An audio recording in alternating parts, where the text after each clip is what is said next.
Hey everybody, how's it going? Michael here again. So the other day I went to a restaurant and I got food poisoning for the first time in my life. Me being the curious person that I am, I wanted to do some research and figure out what exactly causes food poisoning. No matter what restaurant or food establishment you're in, no matter how big or small, it's possible. It turns out that one of the biggest factors of food safety is food storage. And you think about an emergency situation. For example, what happens when power goes out? The refrigerators turn off, you don't have microwaves or ovens anymore to cook your food, and your food that's stored in the fridge or the freezer, they're on a very limited time schedule before they spoil and you don't have anything good to eat anymore. So today I'm going to give you some tips and talk about how you can store your food as best as possible for as long as possible.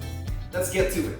So for water, room temperature is totally fine. You can kind of stick them wherever you have storage and it'll be okay. With that said, you still want to check just to be safe. So when you drink your water, make sure you take a good look. If it looks a little cloudy, it's not as clear as it should be. Also, if there's things floating around in there, substances, that might be an indication that it's not the best water to drink. Even if it looks okay, sometimes bacteria or substances might be invisible, but you could still smell them. So give it a little sniff. If it smells weird, then don't drink it. When in doubt, throw it out. Food is just as important as water, but it'll take a little more consideration when it comes to storing them. Canned foods generally have a very long shelf life, but you'll want to look for one with a shelf life of at least 1 year or more. Most canned foods are ready to eat right out of the can. But you never know nowadays with all these different innovative foods, all these different kinds of flavors for Spam. So just make sure that the canned foods you picked don't require a special prep or a lot of water or heating or anything like that, because the limited resources that you have during an emergency situation will be very scarce.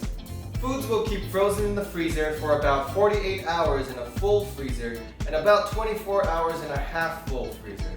Keep your freezer door closed as much as possible, not just during an outage, but even on a normal basis. Every time you open your door, you're letting heat into the freezer, which will alter the overall temperature. Foods that have higher water content like soups, stews, and sauces will last longer.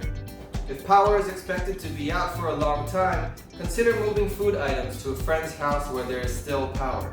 Just like with water, unsafe food can sometimes be determined by using your eyes and your nose. Look out for unusual colors or mold. If it looks good, smell the food for strange odors. Again, when in doubt, throw it out.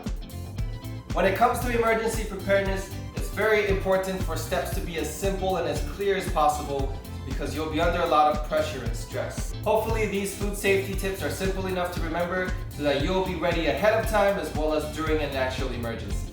You can find more information on emergency preparedness on our website, where we have a free downloadable handbook for emergency preparedness. Visit www.hawaiianelectric.com/prepare to get a hold of your own personal copy.